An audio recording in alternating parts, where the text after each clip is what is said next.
ओम ज्ञानतिमिरन्धस्य ज्ञानाञ्जनशलाकया चक्षुरुन्मिलितं येन तस्मै श्रीगुरवे नमः। नमः ओं विष्णुपदाय कृष्णप्रेष्ठाय भूतले श्रीमते भक्तिवेदान्तस्वामीति नामिने। नमस्ते सरस्वतीदेवे गौरवाणी प्रचारिणे निर्विशेषशून्यवादी पाश्चात्यदेशतारिणे। वाञ्छाकल्पतरुभ्यस्य कृपा सिन्धुभ्येव च पतितानां पावनेभ्यो वैष्णवेभ्यो नमो नमः। जय श्री कृष्ण चैतन्य प्रभु नित्यानंद श्री अद्वैत गदाधर शिवासादि गौर भक्तवृंद। हरे कृष्ण कृष्ण कृष्ण हरे हरे, हरे राम राम राम हरे हरे।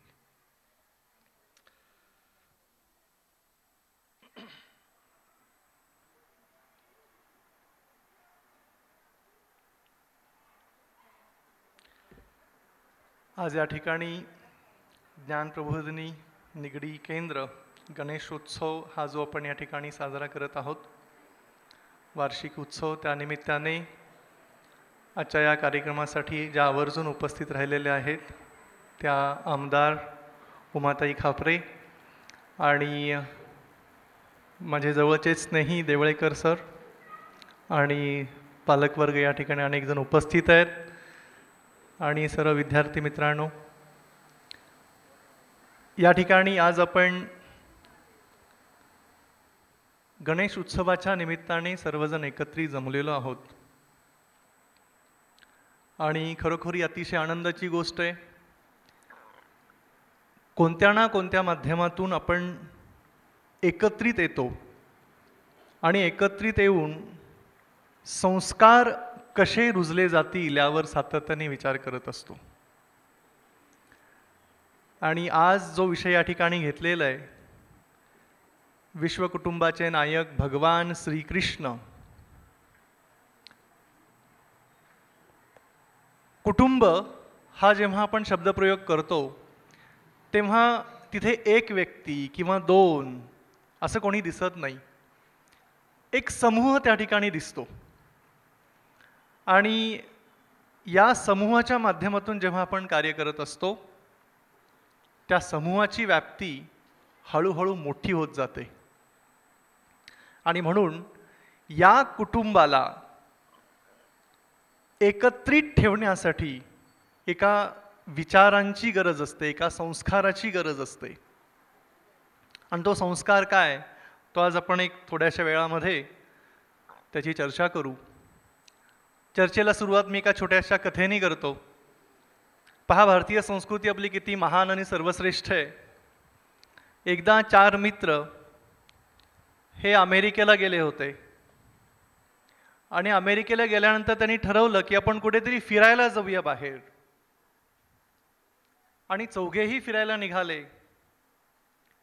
आणि ज्या ठिकाणी त्यांची राहण्याची सोय होती ती 100व्या मजल्यावरती होती आणि दिवसभर फिरले आणि पुन्हा रात्र झाल्यानंतर आपल्या खोलीकडे येत होते आणि जेव्हा ते खोलीकडे आले तेव्हा त्यांना समजलं की त्यावेळी त्या ठिकाणाची लिफ्ट ही बंद होती, चालू नव्हती। आता चौघांनी विचार केला, आता 100 मजले चालत जाणं काही साधी गोष्ट नाही आहे।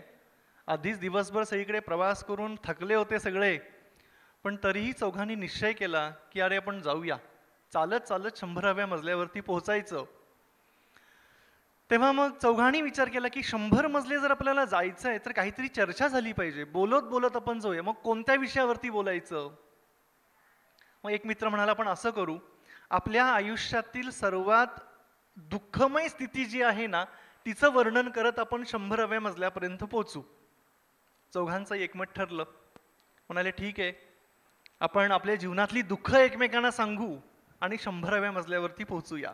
मग पहिला मित्र सांगू लागला की अरे काय सांगू, माझं लहानपणापासून इतकं जीवन खडतर होतं, कष्टमय होतं आणि अनेक समस्यांना मी सामोरं गेलो, असं करता करता 25 मजले संपून गेले। दुसरा मित्र सांगू लागला, म्हणे अरे माझ्या जीवनामध्ये बालपणीच माझे वडील गेले, त्यानंतर माझ्यावरती फार मोठं आभाळ कोसळलं, माझे शिक्षण मी कसं बसं पूर्ण केलं आणि अशा अनेक समस्या त्यांनी सांगितल्या. आणखीन काही मजले संपले. आता तिसरा, त्यांनी आपलं दुःख सांगायला सुरुवात केला.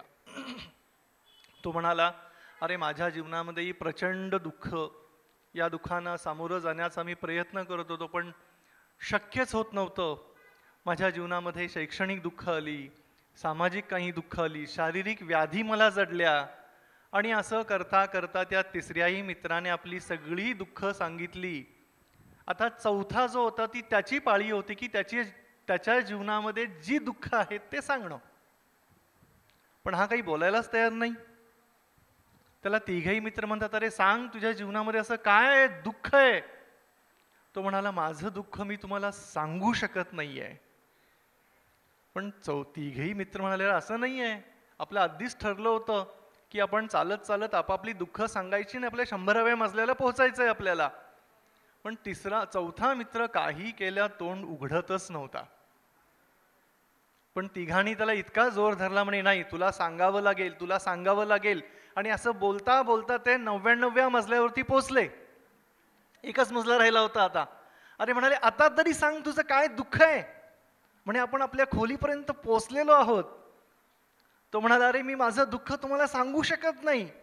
आणि आता 100वा मजला चढत चढत काही पायऱ्या शिल्लक राहिलेल्या होत्या. तिघांनाही हट्ट धरला. कोणी त्याचा उजवा हात धरला, कोणी डावा हात धरला.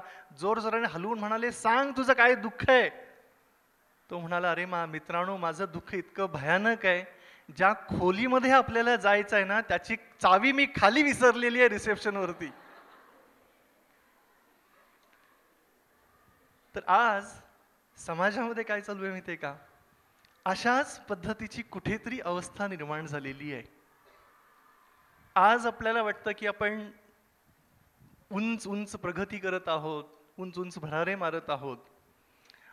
पण कितीही उंच आपण गेलो, पण तिथे जर जीवनातला जो महत्वाचा केंद्रबिंदू आहे, ज्याला आपण अध्यात्म म्हणतो, या अध्यात्माला कुठेतरी व्यक्ती विसरला, निश्चित त्याची प्रगती होणं हे कठीण आहे. आणि मला आज खरोखर खूप आनंद वाटतो या ठिकाणी ज्ञान प्रबोधिनीसारखी शाळा गेली अनेक वर्षे मुलांच्यावर चांगले संस्कार राबवण्याचे कार्य करत आहेत. मी स्वतः पाहिलेलं आहे. आमच्या इस्कॉनमधले अनेक कुटुंब, त्यांची मुलं या शाळेमध्ये वाढलेली आहेत, खूप चांगल्या संस्कारामध्ये वाढलेली आहेत. लहानपणापासून ते संस्काराचं बीजारोपण केलं गेलं जातं या शाळेमध्ये. अनेक देशाचे चांगले नागरिक इथून तयार होत आहेत. आणि मी तरी असं म्हणेन की असे संस्कार जागोजागी होणं गरजेचं आहे.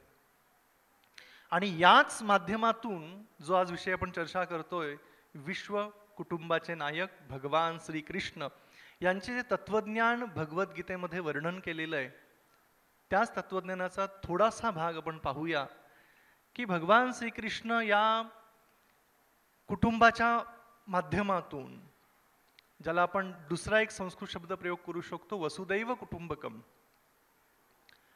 या माध्यमातून त्यांची मतं काय आहेत गीतेमध्ये.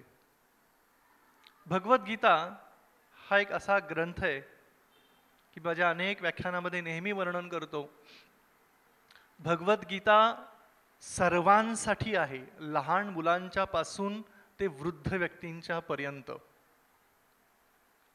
ही भगवद्गीता आपल्या प्रत्येकाच्या जीवनाला एक मार्गदर्शक पुस्तिका आहे, ज्याला आपण इंग्लिशमध्ये मॅन्युअल असं म्हणतो. एखादा मोबाईल घेतला की मॅन्युअल येतं, टीव्ही खरेदी केला की मॅन्युअल येतं की कशा पद्धतीनं तो टीव्ही ऑपरेट करायचा आहे, मोबाईल ऑपरेट करायचा आहे. तसं आपलं मनुष्य जीवन हे कशा रीतीने पुढे घेऊन जायचं आहे, हे या भगवद्गीतेमध्ये खूप सुंदररित्या वर्णन केलेलं आहे. आज भगवद्गीतेतल्या 3 महत्वाच्या श्लोकावरती आपण चर्चा करून जो आपला मुख्य विषय आहे, भगवान श्रीकृष्ण हे कसे विश्व कुटुंबाचे एक नायक आहेत, हे आपण समजून घेऊ शकतो. आज प्रत्येकांनाच जीवनामध्ये विश्व बंधुत्व स्थापन व्हावं, ही एक काळाची गरज आहे असं वाटतंय. आणि प्रत्येकजण त्यासाठी प्रयत्न करतोय. पण तरीही कुठे ना कुठे कोणाच्या ना कोणाच्या हृदयामध्ये तो अहंकार बाहेर येतो. कुठेतरी मान, सन्मान, अपेक्षा ह्या कुठेतरी येतात आणि छोटंसं कुटुंबही विखुरलं जातं. भगवान श्रीकृष्ण भगवद्गीतेमध्ये फार सुंदर वर्णन करतायत. पितामहस्य जगतो माता धाता पितामह वेद्यम पवित्र ओंकारम वृक्षाम यजुरेव च. भगवद्गीतेमध्ये भगवान श्रीकृष्ण सुंदर वर्णन करतायत. ते म्हणाले, पितामहस्य जगतो माता धाता पितामह, या संपूर्ण जगताचा मी हा पिता आहे, मी माता आहे, मीच पितामह आहे. वेद्यम पवित्र ओंकारम, जो ओंकार आपण उच्चारण करतोय तो भगवंतापासून येतोय. वृक्षाम यजुरेवच, मग तिन्ही वेद का असेनात, हे वेद देखील भगवंतापासूनच आलेले आहेत. मग पहा, या जर संपूर्ण ब्रह्मांडाची निर्मिती जर भगवंतापासून होत असेल, या संपूर्ण ब्रह्मांडाचे पिता, या संपूर्ण ब्रह्मांडाची माता जर भगवंत असतील, आणि जेव्हा त्यांना विसरून जेव्हा एखादा व्यक्ती समाज घडवण्याचा प्रयत्न करतो, तेव्हा तो समाज हा घडू शकत नाही. आणि म्हणून रामदास स्वामींनी फार सुंदर वर्णन केलेलं आहे. ते म्हणतायत, सामर्थ्य आहे चळवळीचे जो जे करील तयाचे, पण अधिष्ठान असावे भगवंताचे. कारण जोपर्यंत भगवंताचं अधिष्ठान हे असत नाहीये, तोपर्यंत समाज हा घडू शकत नाही. समाजामध्ये संस्कार हे आपण देऊ शकत नाही. आणि म्हणून अध्यात्म हा जीवनाचा मुख्य भाग आहे, तो सर्वांनी समजून घेणं गरजेचं आहे. आणि भगवद्गीतेच्या माध्यमातून हाच एक खूप सुंदर संदेश समाजापुढे ठेवलेला आहे. आणि भगवद्गीता जी आहे ना, ही खरोखर एक ज्याला आपण एक विश्व बंधुत्व म्हणतो ना, हे कसं निर्माण करावं हे वर्णन करते. 15व्या अध्यायामध्ये भगवान श्रीकृष्ण एका श्लोकामध्ये फार सुंदर वर्णन करतात. 15व्या अध्यायातला हा 7वा श्लोक आहे. आणि या 7व्या श्लोकामध्ये भगवान श्रीकृष्ण म्हणतात, ममय वांशो जीवलोके जीवभूत सनातन मन षष्ठाणी इंद्रियाणी प्रकृतीस्थानी कर्षती. आज समाजामध्ये इतका उत्पात का सुरू झालेला आहे बरं? पहा काय सुंदर वर्णन केलेलं आहे. ममय वांशो जीवलोके, आपण सर्व ही भगवंताची लेकरं आहोत. आपल्या सर्वांची उत्पत्ती भगवंतापासून झालेली आहे. पण मन षष्ठाणी इंद्रियाणी प्रकृतीस्थानी कर्षती, मनासहित जो इंद्रियांचा संघर्ष सुरू आहे, त्यामुळे या जीवनामध्ये आपण आपला तो भगवंताशी संबंध विसरलेला आहे.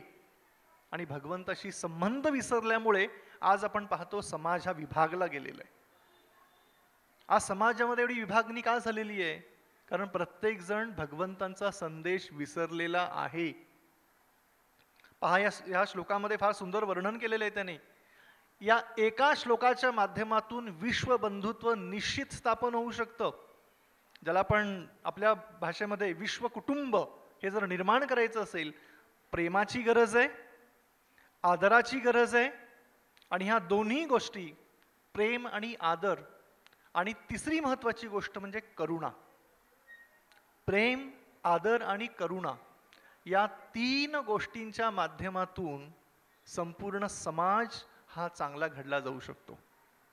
आणि भगवान श्रीकृष्णांनी गीतेमध्ये याच विषयाला जोर देऊन हे स्पष्ट वर्णन करून सांगितलं की खरोखर एक समाज चांगल्या रीतीने कसा घडू शकतो, जेव्हा ही भावना असेल. आणि कोणती? ममय वांशो जीव लोके, की आपण सर्व ही त्यांची लेकरं आहोत. ही भावना जर असेल तर निश्चितपणे या समाजामध्ये विश्व बंधुत्वाची भावना स्थापन करणं किंवा एक विश्व कुटुंबाची भावना निर्माण करणं हे शक्य आहे. हा पहिला सिद्धांत भगवान श्रीकृष्णाने भगवद्गीतेमध्ये दिलेला आहे. दुसऱ्या बाबतीमध्ये असं वर्णन केलेलं आहे, भगवान श्रीकृष्ण हे भगवद्गीतेच्या माध्यमातून एक सर्वसमावेशक जीवन पद्धती शिकवतात. कधी भेदभाव शिकवलेला नाही आहे. आज भगवान श्रीकृष्णांच्या अनेक सुंदर लीला आहेत. त्या लीलेमध्ये भगवंतांनी कोणाशी कधीही भेदभाव केलेला नाही. आणि भगवद्गीतेच्या 5व्या अध्यायामध्ये या सुंदर श्लोकाचं वर्णन येतं. ज्यामध्ये भगवान श्रीकृष्ण वर्णन करतायत, विद्या विनय संपन्ने ब्राह्मणे गवी हस्तिनी शुनी चैव शपाकेच पंडिता समदर्शिणा. तर पहा काय या ठिकाणी भगवंतांनी वर्णन केलेलं आहे. पंडिता समदर्शिणा, की जो पंडित, जो बुद्धिमान व्यक्ती आहे ना, तो सर्वांना समदर्शी, समभावनेमध्ये पाहतो. कारण प्रत्येकाच्या हृदयामध्ये आत्मा आहे. आणि म्हणून भगवान श्रीकृष्ण वर्णन करतायत की समदर्शिना म्हणजे काय, की जी व्यक्ती ज्ञानामध्ये अतिशय तल्लख आहे, ज्ञानामध्ये परिपूर्ण आहे, ती व्यक्ती काय करते, विद्या विनय संपन्ने, जी व्यक्ती विद्या विनयाशी संपन्न आहे, ब्राह्मणे गवी हस्तिनी, म्हणजे एखादा ब्राह्मण असेल, एखादी गाय असेल, एखादा हत्ती असेल, इतकंच काय या श्लोकामध्ये पुढे वर्णन केलेलं आहे. शुनी चैव शपाकेच, एखादा कुत्रा असेल किंवा चांडाळही असेल, यांना समदृष्टीने तो पाहतो. पहा, म्हणजे भगवंतांनी 5000 वर्षापूर्वी ही गीता सांगितली, पण 5000 वर्षापूर्वीच त्यांनी सांगितलं की जर हे विश्वबंधुत्व किंवा एक वैश्विक कुटुंब जर तयार करायचं असेल, ही समानतेची भावना हृदयामध्ये ठेवणं गरजेचं आहे. म्हणून जो विद्या विनय संपन्न असा व्यक्ती आहे, तो निश्चितपणे कोणामध्येही भेदभाव करत नाही. तो हे जाणतो की हे सगळे भगवंताचे अंश आहेत आणि या भावनेतून तो कार्य करायचा प्रयत्न करत असतो. तर तेव्हा अशा पद्धतीने भगवान श्रीकृष्ण एकीकडे विश्व बंधुत्व कसं निर्माण होईल, वैश्विक कुटुंब कसं निर्माण होईल, यासाठी वेगवेगळ्या उदाहरणांच्या माध्यमातून ते आपल्याला पटवून देत आहेत. आणि सर्वात शेवटी गीतेतला हा एक खूप सुंदर श्लोक आहे, जो हा श्लोक मी प्रामुख्याने सर्वांना इथे सांगतोय. 5व्या अध्यायातला जो 29वा श्लोक आहे, हा श्लोक संपूर्ण गीतेचा सार आहे. या श्लोकामध्ये किंवा या श्लोकानुसार जर व्यक्ती कार्य करेल, निश्चितपणे तो जीवनामध्ये एक वैश्विक कुटुंब हे निर्माण करू शकतो. आज आपण पाहतो की घरामध्ये 4 लोक आहेत, 5 लोक आहेत, पण आनंदाने राहू शकत नाही आहेत. प्रत्येकांच्या मध्ये वादविवाद आहे, मतभेद आहेत, मतभिन्नता आहे. आणि मतभिन्नता कशामुळे निर्माण होते बरं? प्रत्येकांचे विचार वेगळे आहेत, कुठेतरी अहंकार वरती येतोय आणि या सर्वच बाबतीमध्ये कुटुंब हे विभागलं गेलेलं आहे. आणि म्हणून या संपूर्ण कुटुंबाला जर एकत्रित आणायचं असेल, विश्वाला जर एकत्रित आणायचं असेल, तर कुठेतरी तत्वज्ञान हे गरजेचं आहे. ते तत्वज्ञान समजून घेणं गरजेचं आहे. आणि भगवद्गीतेसारख्या तत्वज्ञानातून जर आपण अभ्यास करू, तर निश्चितपणे सगळा समाज हा एका छत्रछायेखाली येऊ शकतो. त्याचं ज्वलंत उदाहरण भगवान श्रीकृष्णांनी गोवर्धन पर्वताच्या लीलेमधून दिलेलं आहे. मला सरांनी विनंती केली होती की भगवान श्रीकृष्णांच्या काही लीलेंच्या माध्यमातून तुम्ही असं वर्णन करा. पहा, गोवर्धन लीला ही आपल्या सर्वांना सर्वश्रुत आहे, अनेकांनी ऐकलेली आहे.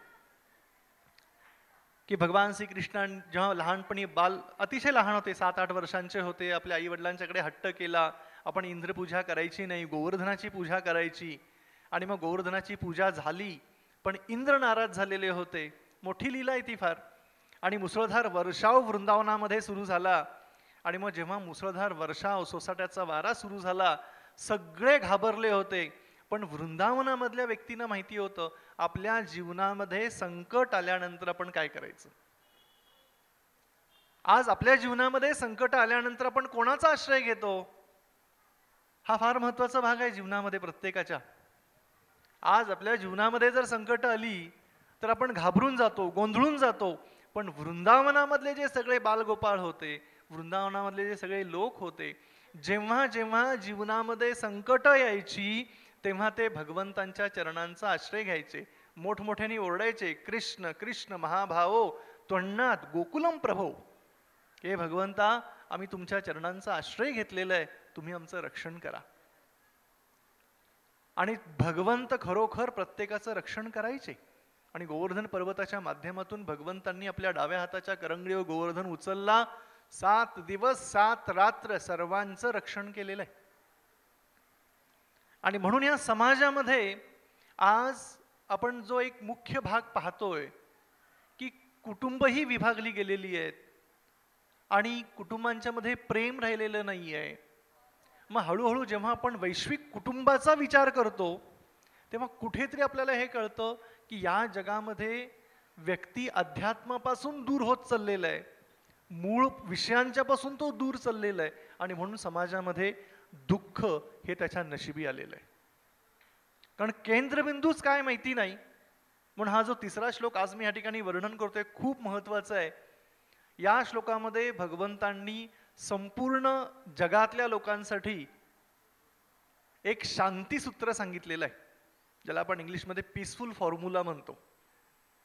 हा 5व्या अध्यायातला 29वा श्लोक आहे, ज्या श्लोकामध्ये भगवान श्रीकृष्ण 3 गोष्टींचं वर्णन करतायत. भोक्ताराम यज्ञ तपसाम सर्वलोकम महेश्वरम सुहृदयम सर्वभूतानाम ज्ञात्वा माम शांती मृच्छती. यामध्ये शब्दप्रयोग केलेले आहेत, शांती मृच्छती. व्यक्तीच्या जीवनामध्ये शांती कधी येते बरं?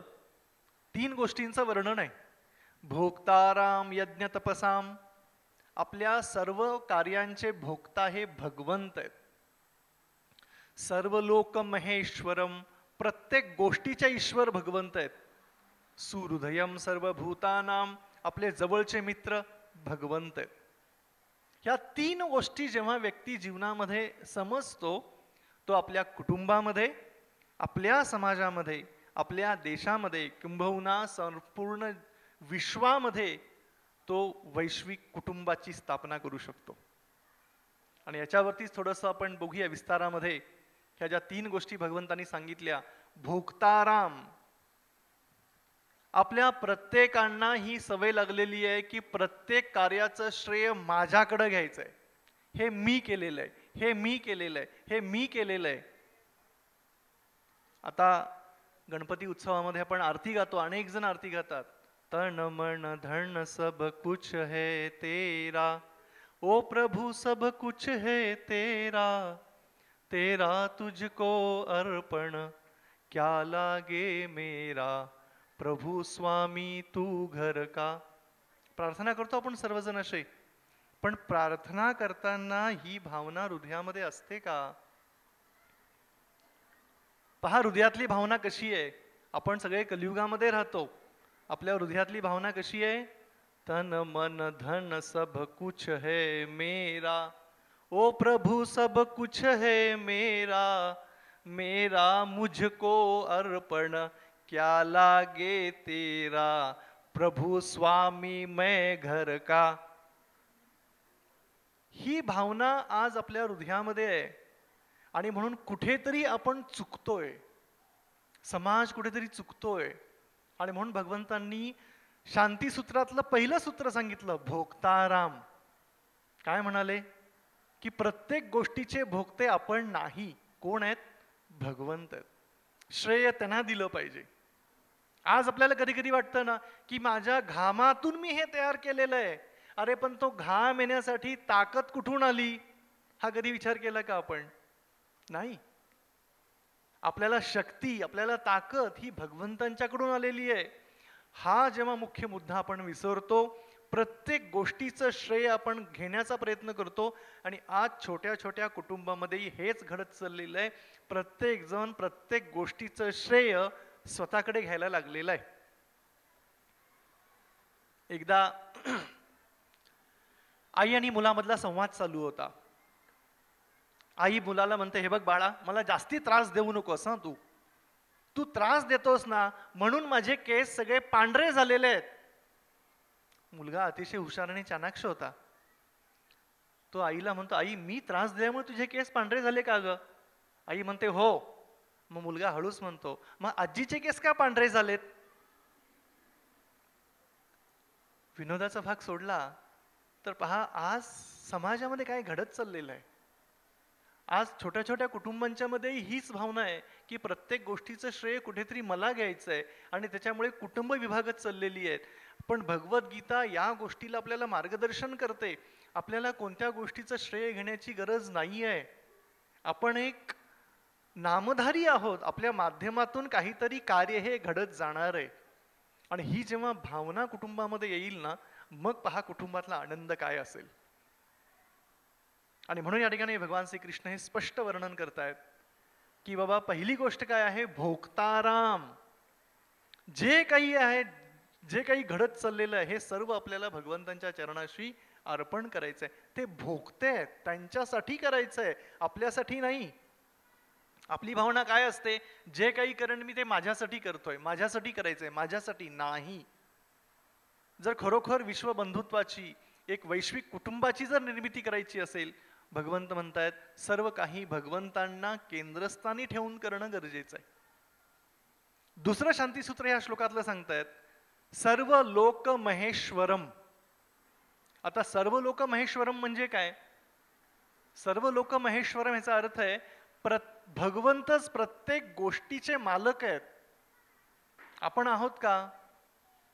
पहा, आजकाल कुटुंबामध्ये, म्हणजे कोणी वाईट वाटून घेऊ नका मी असं म्हणतोय म्हणून, आपण आपल्या घरावरती आपलं नाव लिहितो, मग काही असेल XYZ ABC असं काही वगैरे, पण किती काळासाठी ते नाव राहतं?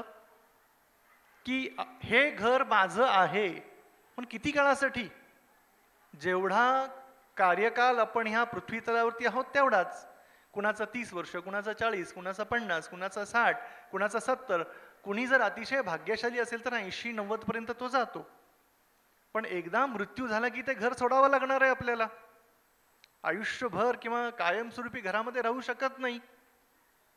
एकदा एका व्यक्तीने नाव लिहिलं आपल्या घरावरती असं की माझं नाव अमुक अमुक आहे, आणि खाली शिक्षण लिहिलं PhD BF. सगळ्यांनी PhD ऐकलेलं होतं, पण BF काय माहिती नव्हतं ना. पण त्याला हौस होती की माझं नाव आणि शिक्षण मला दारावरती लावायचं आहे. मग एका हुशार विद्यार्थ्याने विचारलं की सर तुमचं नाव तरी बरोबर आहे, खाली PhD BF काय लिहिलेलं आहे? सर हळूच म्हणाले, PhD बट फेल. सांगायचं तात्पर्य असं आहे की आज ही जी सूत्री गीतेमध्ये दिलेली आहे की सर्व लोक महेश्वरम, आपल्याला सर्व काही भगवंताच्या चरणाशी अर्पण करायचंय, भगवंत ह्या प्रत्येक गोष्टीचे मालक आहेत. ही भावना जोपर्यंत हृदयामध्ये आपण स्थापन करत नाही ना, तोपर्यंत कुठेतरी ते एक वैश्विक कुटुंब किंवा एक ती विश्व शांती ही निर्माण होणार नाही आहे. आणि म्हणून त्यासाठी आपल्या शास्त्रातल्या सूत्रानुसार आपण कार्य करणं गरजेचं आहे. आणि म्हणून दुसरं शांतीसूत्र भगवंत म्हणतायत. पहिलं सांगितलं भोक्ताराम यज्ञ तपसाम, दुसरं सांगितलं सूर्ध्यम सर्वभूतानाम, हे तिसरं आहे. पण दुसरं म्हणतायत सर्व लोक महेश्वरम, की भगवंतच प्रत्येक गोष्टीचे मालक आहेत, ही भावना जतन करणं. आणि तिसरं सर्वात महत्वाचं वर्णन करतायत सुहृदयम सर्वभूतानाम. आपला सर्वात जवळचा कोणी मित्र असेल ना, तर ते खरोखर भगवंत आहेत. आपल्या आध्यात्मिक शास्त्रानुसार प्रत्येकाच्या हृदयामध्ये आत्म्यासमवेत परमात्मा आहे, आणि परमात्मा प्रत्येक क्षणाक्षणाला आपल्याला मार्गदर्शन करत असतो. आणि परमात्मा हा अतिशय जवळचा आपला हा मित्र आहे. चांगल्या वाईट गोष्टीमध्ये तो आपल्याला मार्गदर्शन करत असतो. आणि म्हणून ह्या परमात्म्याला जर आपण आपला चांगला मित्र मानला तर निश्चितपणे आपण आपल्या जीवनामध्ये शांती प्राप्त करू शकतो, जी शांती आपल्या सर्वांना जीवनामध्ये हवी आहे. आणि म्हणून या ठिकाणी भगवान श्रीकृष्ण हे वर्णन करतायत, भोक्ताराम यज्ञ तपसाम सर्व लोक महेश्वरम सुहृदयम सर्वभूतानाम. ही तीनच सूत्र आहेत. जर एक चांगलं कुटुंब, आनंदाचं वातावरण कुटुंबामध्ये आणायचं असेल, समाजामध्ये आणायचं असेल, विश्वामध्ये आणायचं असेल, तर आपल्याला कुठेतरी निश्चितपणे गीतेतल्या सूत्राकडे लक्ष द्यावं लागेल. आणि आज समाज बरोबर त्या केंद्रापासून विचलित झालेला आहे, त्या केंद्रापासून तो दूर गेलेला आहे आणि जीवनामध्ये शांती निर्माण करायचा प्रयत्न करतो. ते कधीही शक्य होणार नाही. महाभारतामध्ये याचं ज्वलंत उदाहरण आहे. एक सुंदर उदाहरण मला महाभारतातलं द्यावंसं वाटतं. युद्धाच्या आधी भगवान श्रीकृष्ण शांतीदूत म्हणून निश्चितपणे दुर्योधनाला समजायचा त्यांनी प्रयत्न केला, पण दुर्योधन ऐकायला तयार नव्हता. मग पुन्हा युद्ध ठरलं. युद्ध ठरल्यानंतर भगवान श्रीकृष्णांनी वचन घेतलेलं होतं की मी युद्ध करणार नाही, युद्धामध्ये शस्त्र उचलणार नाही. पण भगवान श्रीकृष्णांच्याकडे नारायणी सेना होती. आणि जेव्हा ही नारायणी सेना इतकी शक्तिशाली होती, दुर्योधनाला वाटलं की जर ही नारायणी सेना माझ्याकडे असेल ना तर निश्चित माझा विजय होईल. आणि म्हणून दुर्योधन एक दिवशी भगवान श्रीकृष्णांच्या महालामध्ये गेला. दुपारची वेळ होती, भगवान विश्रांती करत होते. गेला, पाहतो तर श्रीकृष्ण झोपलेले आहेत आणि जाऊन बसला त्यांच्या डोकीजवळ. इतक्यात अर्जुनही तिथे आला. आणि जेव्हा अर्जुन तिथे आला, अर्जुनाने बघितलं की अरे माझे भगवंत झोपलेले आहेत. तो हळूच त्यांच्या चरणांच्या जवळ बसला. आणि साहजिक आहे, एखादा व्यक्ती झोपेमध्ये असताना जेव्हा डोळे उघडतो तेव्हा तो कुणाला पाहणार पहिल्यांदा? जो चरणांच्या जवळ आहे त्यालाच. आणि जेव्हा भगवंतांनी अर्जुनाला बघितलं आणि नंतर दुर्योधन दिसला, मग भगवंत म्हणाले, अरे अर्जुना, पहिल्यांदा तुला मी बघितलंय, तू माग, तुला काय पाहिजे? पण दुर्योधन म्हणाला, नाही, मी पहिल्यांदा आलो होतो, मागायचा अधिकार मला आहे. कारण दुर्योधनाच्या मनामध्ये भीती होती, जर या अर्जुनांनी नारायणी सेना मागितली तर. खूप दुर्योधनाला भीती वाटत होती. पण भगवंत म्हणाले, हे बघ, अर्जुन वयाने तुझ्यापेक्षा लहान आहे, त्याला मागू दे. आणि मग या दुर्योधनाच्या हृदयामध्ये धड धड धड धड होत होतं, आता काय मागेल, काय मागेल, काय मागेल. कारण दुर्योधनाला वाटत होतं, अरे श्रीकृष्णांना घेऊन काय करायचं, हा साधं हातामध्ये शस्त्र पण उचलणार नाही. पण अर्जुनाने दोन्ही हात जोडले, म्हणाला, भगवंता, मला काही नको, मला फक्त तुम्ही माझ्या समवेत पाहिजे. आणि असं जेव्हा दुर्योधनाने ऐकलं, दुर्योधन मनोमनी इतका आनंदी झाला, तो त्या ठिकाणी उड्या मारू लागला जोरजोरामध्ये. म्हणे, कृष्णा, मला तुझी नारायणी सेना मिळाली, मला बाकी काही नको. आणि दुर्योधन उड्या मारत आनंदाने असा निघून गेला. त्याच्या पुढचा प्रसंग खूप सुंदर आहे. त्या प्रसंगामध्ये भगवंतांनी बघितलं, अर्जुनाने मला मागितलेलं आहे. आता शेवटी भगवंत ही कधी कधी भक्ताची परीक्षा पाहतात ना. मग भगवंतांनी विनोदाने अर्जुनाला म्हटलं, अरे अर्जुना, एका कवीने फार सुंदर वर्णन केलं. म्हणाले, अरे अर्जुना, हार तेरी निश्चित है, हार तेरी निश्चित है, हरदम रहेगा उदास, माखन दुर्योधन ले गया, छाछ बची तेरे पास. भगवंत पण विनोद करत होते थोडंसं. माखण म्हणजे नारायणी सेनेला माखण म्हटलं त्यांनी. म्हणे, माखण दुर्योधन ले गया, छाछ बची तेरे पास. भगवंताचा भक्त हा अतिशय चाणाक्ष असतो. अर्जुन एक त्याचं उदाहरण आहे. अर्जुन दोन्ही हात जोडले, म्हणाला भगवंताकडे बघून तो म्हणतो, भगवंता, जीत मेरी निश्चित है, जीत मेरी निश्चित है, दास उदास नहीं हो सकता, माखन लेकर क्या करूं जब माखन चोर मेरे पास.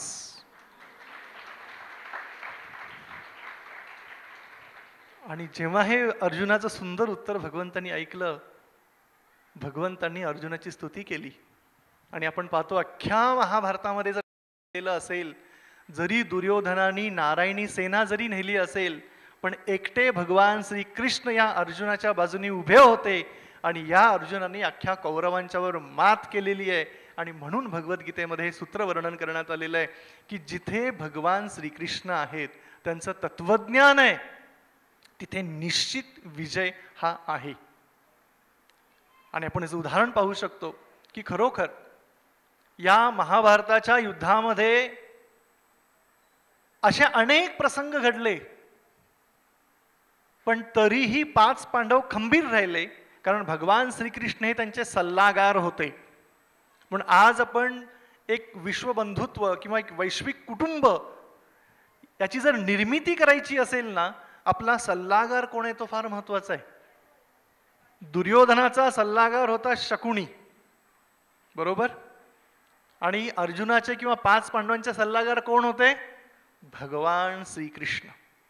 आणि या माध्यमातून आपण पाहतो सल्लागार आपल्या जीवनामध्ये किती महत्वाचा असतो. आणि भगवान श्रीकृष्णाने या माध्यमातून की 5ही पांडवांचा विजय करून दिला, त्यांना राज्यावरती बसवलं, त्यांच्या जीवनामध्ये पुन्हा सुख, समाधान, आनंद या सर्व गोष्टींची स्थापना त्यांनी केलेली आहे. आणि म्हणून आपण पाहतो अशा पद्धतीचे विचारसरणी जी गीतेमध्ये दिलेली आहे, या पद्धतीने जर व्यक्ती समाजामध्ये कार्य करत राहिला, निश्चितपणे एक सुंदर वैश्विक कुटुंब तो निर्माण करू शकतो. आणि आज आपल्या या छोट्या छोट्या कुटुंबामध्ये या विचारांची गरज आहे.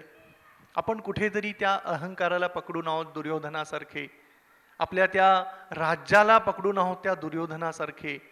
ती प्रवृत्ती हळूच आपण बाजूला करणं गरजेचं आहे. आपल्या जीवनामध्ये निश्चित एकी निर्माण होईल, प्रेम निर्माण होईल, आदर निर्माण होईल आणि करुणा अशी भरभरून वाहेल. आणि म्हणून सर्वात शेवटी दोनच प्रसंग मी या ठिकाणी वर्णन करेन. भगवान श्रीकृष्णांच्या जीवनातल्या ज्या लीला आहेत त्या लीलेच्या माध्यमातून आपण काय शिकू शकतो. आपल्या सर्वांना श्रीकृष्णांचा जीवनाचा परिचय आहेच. जेव्हा भगवान श्रीकृष्ण कारागृहामध्ये प्रकट झाले, कारागृहातून त्यांना गोकुळामध्ये आणण्यात आलं आणि गोकुळामध्ये आणल्यानंतर कंसानी अनेक असुर असे पाठवलेले होते लहान बालकांचा वध करण्यासाठी. पहिला असुर जर कोणी असेल तर पुतना, एक स्त्री होती जी कंसाची अनुचर होती. पुतना ही एक चेटकीन होती, राक्षसीन होती. आणि जेव्हा गोकुळामध्ये भगवान श्रीकृष्णांचा वध करण्यासाठी ती आलेली होती तेव्हा ती एका सुंदर वेशामध्ये आलेली होती. चेटकिनीचं रूप बाजूला ठेवलं आणि स्वतःला इतकं सुंदर सजवलं होतं तिने, असं साक्षात लक्ष्मी देवी वृंदावनामध्ये अवतरलेली असं वाटत होतं. आणि जेव्हा ती हळूहळू आपल्या सुंदर दबक्या पावलांनी चालत चालत चालत चालत गोकुळामध्ये आलेली आहे, यशोदा माता, रोहिणी माता, अनेक गोपी त्या ठिकाणी आहेत. या सर्वांनी बघितलं की अरे, पण ही साक्षात लक्ष्मी देवी आली की काय वैकुंठातून. कोणीही तिला ओळखू शकलं नाही, कारण बाह्य रूप लक्ष्मीसारखं होतं पण आंतरिक हृदय कुणाचं होतं? पुतनेचं होतं. कारण ती आपल्या स्तनाला काळकुट्ट विष लावून आलेली होती. आणि अशी पुतना जेव्हा त्या गोकुळाच्या नंद महाराजांच्या महालामध्ये तिने प्रवेश केलेला आहे, तिने बघितलं भगवान श्रीकृष्ण असे पाळण्यामध्ये होते, त्यांना उचललं. पण जे भगवान श्रीकृष्ण प्रत्येकाच्या हृदयामध्ये परमात्मा रूपाने आहेत, त्यांना माहिती नाही का की ही समोर कोण आलेली आहे. भगवंतांनी पण प्रेमाने अलगद तिच्या काखेमध्ये गेले, तिच्या स्तनाला स्पर्श केला. स्तनातून दूध ओढता ओढता विषाचाही स्पर्श भगवंतांच्या मुखाला झाला, पण त्याचा परिणाम नाही झाला. पण त्या विषासमवेत त्या पुतनेचा प्राणही भगवंतांनी खेचून घेतलेला आहे. तात्पर्य असं आहे, पुतना राक्षसी होती पण लक्ष्मीच्या रूपामध्ये आलेली होती. आज समाजामध्ये असंच एक विकृत रूप सुरू आहे. समाज एक स्वतःला चांगलं दाखवण्याचा प्रयत्न करतो, पण हृदय कसं झालेलं आहे? पुतनेसारखं आहे. आज चांगले वस्त्र अंगावरती असतील, चांगली एखादी गाडी सोबत असेल, सगळं काही बाहेरून चांगलं असेल, पण हृदय मात्र कसं आहे? पुतनेसारखं आहे, फसवं आहे.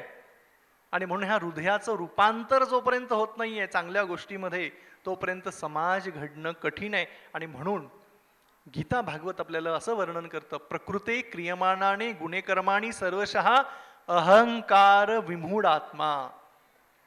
हा जो अहंकार आपल्या हृदयाला बांधला गेलेला आहे तो बाजूला जाणं गरजेचं आहे. हृदयामध्ये चांगल्या गुणांची जोपासना करून आपण निश्चितपणे पुढे पुढे जाण्याचा प्रयत्न करणं गरजेचं आहे. तेव्हा भगवद्गीता च्या माध्यमातून, ह्या तत्वाच्या माध्यमातून आपण एक वैश्विक कुटुंबाची निश्चितपणे तयारी चांगल्या रीतीने करू शकतो. आणि हा ज्वलंत उदाहरण, मला खूप सुंदर उदाहरण द्यायचं आहे, शेवटचं उदाहरण आहे. आज ज्यांची आपण या ठिकाणी पूजा करतोय, आज गणेश उत्सव इतक्या मोठ्या रीतीने आपण साजरा करतोय, चला त्यांच्या कुटुंबाचं पण उदाहरण घेऊया. आपला विषय आहे एक वैश्विक कुटुंब किंवा त्याचे नायक भगवान श्रीकृष्ण. आज गणपतींच्या कुटुंबांचं जर आपण उदाहरण घेतलं, त्यांच्या कुटुंबामध्ये कोण कोण आहेत बरं? कोण कोण आहेत? भगवान शिव आहेत, पार्वती माता आहे, गणेशजी आहेत, कार्तिकेय आहेत. आता पहा, या घरामध्ये किती वेगवेगळी रूप आहेत, पण सगळे आनंदाने कसे राहत आहेत बरं? गणपतींचं वाहन काय आहे बरं? मूषक, उंदीर आहे. कार्तिकेयचं वाहन काय आहे? मोर. भगवान शिवांच्या गळ्यामध्ये काय आहे? साप. आणि पार्वती माता कोणावरती आरूढ होते? सिंहावरती किंवा वाघावरती असंही म्हटलं जातं. आता बघा, एकाच घरामध्ये वाघ आहे किंवा सिंह आहे, साप आहे, उंदीर आहे, मोर आहे. आता मला सांगा, मोराचं आणि सापांचं कधी मैत्री होते का? सापाची उंदराची मैत्री कधी होते का? बघितलंय कधी असं? आणि मग या वाघासमोर किंवा सिंहासमोर मोर आला, उंदीर आला किंवा माणसं आली, काय करून टाकतो तो? खाऊन टाकतो. पण हे कुटुंब पहा, एकाच घरामध्ये, एकाच छताखाली, कैलासामध्ये आनंदाने कसे राहत असतील बरं? एकाच घरामध्ये आहेत, शत्रुत्व काहीही नाहीये, अतिशय आनंदाने, सुखाने, समाधानाने जीवन जगतायत. याचं सुंदर वर्णन बुधकौशिक ऋषींनी केलं. राम रमेती रमेती रमे रामे मनोरमे सहस्त्रनाम तुल्यम राम नाम वरानने. स्वतः भगवान शिव पार्वती मातेला वर्णन करताना म्हणतायत, आपल्या या सगळ्या गोष्टींचं, आपल्या कुटुंबाचं, आनंदाचं जर केंद्र काही असेल तर ते रामनाम आहे.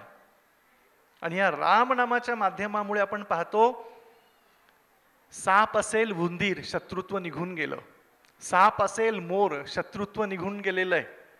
हे सगळे एकत्रित आनंदाने राहतायत. याचं कारण हे आहे, कारण त्यांनी भगवंतांना जीवनामध्ये केंद्रस्थान ठेवलेलं आहे. आणि म्हणून आपल्या बृहद नारदी उपनिषदामध्ये असं वर्णन केलेलं आहे की हरेर नाम हरेर नाम हरेर नामेव केवलम कलो नास्तेव नास्तेव नास्तेव गतिरण्यथा. की कलियुगामध्ये प्रत्येकाने जर हरिनामाचा आश्रय घेतला आणि भगवद्गीतेतील सूत्रांचा आश्रय घेतला तर निश्चित या समाजामध्ये किंवा हा संपूर्ण समाज एक वैश्विक कुटुंबामध्ये अतिशय आनंदाने राहू शकतो, सुखाने, समाधानाने आणि गुण्यागोविंदाने राहू शकतो. हे तेव्हा शक्य आहे जेव्हा आपण ह्या गीतेतील सूत्रांना जीवनामध्ये आपण शिरोधार्य ठेवून त्यांचं पालन करू. तर मी एवढंच वर्णन करेन. आज या ठिकाणी मला बोलावून हे 2 शब्द बोलण्याची इथे एक संधी दिली, तर मी खरोखर श्री मनोज देवळेकर सरांचा खूप ऋणी आहे. आणि या ठिकाणी त्यांनी मला ही संधी दिली. आपण सर्वांनी या ठिकाणी अतिशय शांतपणे बसून श्रवण केलं. माझा असा काही खूप मोठा अभ्यास नाही, मी एक साधारण आहे. उमाताई खापरे देखील या ठिकाणी बसून राहिल्या, त्यांच्या व्यस्ततेमधून इथे त्या बसून राहिल्या. ताई, तुमचाही खूप खूप मी ऋणी आहे. तर खूप खूप धन्यवाद. हरे कृष्ण.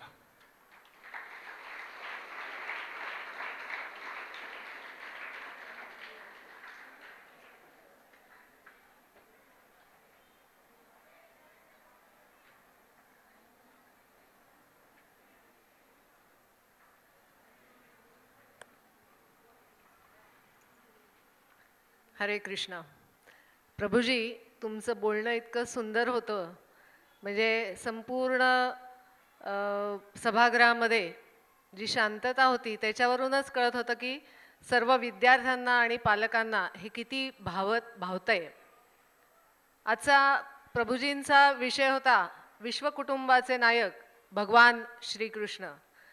आणि अतिशय हलक्या फुलक्या तुम्हाला आवडतील अशा छोट्या छोट्या गोष्टींच्या मधून त्यांनी श्रीकृष्णाने आपल्या कुटुंबाला, ज्याला आपण वसुदैव कुटुंबकमकडे आपण वाटचाल करत आहोत, आणि त्यांनी ते सांगितलेलं आहे की आपण आपल्या जीवनामध्ये कुठलं कुटुंब हे सुखी कुटुंब होऊ शकतं, तर ज्या कुटुंबामध्ये प्रेम आहे, ज्या कुटुंबामध्ये मोठ्यांचा आदर केला जातो, ज्या कुटुंबामध्ये एकी आहे आणि करुणा आहे, ते कुटुंब सुखी कुटुंब होऊ शकतं. मला माहिती आहे की आपल्या प्रत्येकालाच आपलं कुटुंब सुखी व्हावं असं वाटत असतं, तर ही चतुसूत्री आपण जर लक्षात ठेवली तर नक्कीच आपलं कुटुंब सुखी होईल.